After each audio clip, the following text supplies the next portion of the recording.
Hi, today I will tell you how to make features of airplane in EdrawMax, that is mind maps.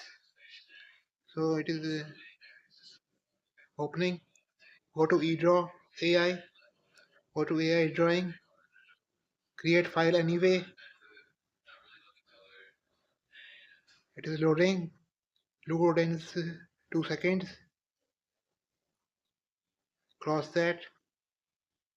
Open AI, create a flowchart. Go to mind map.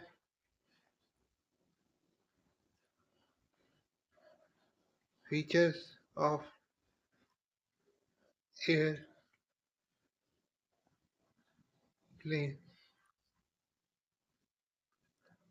Execute it.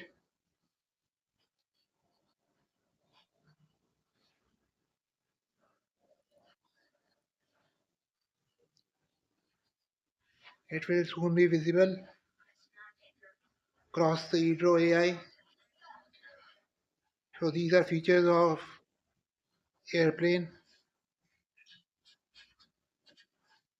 speed and range, maneuverability, load capacity, safety features, emergency equipment, fire prevention, structural integrity, passenger comfort, seating and interiors, environment systems, entertainment, control and navigation, avionics, instrumentation, control surfaces, engines, fuel system, exhaust system, aerodynamics, materials, cabin structure, and their subparts.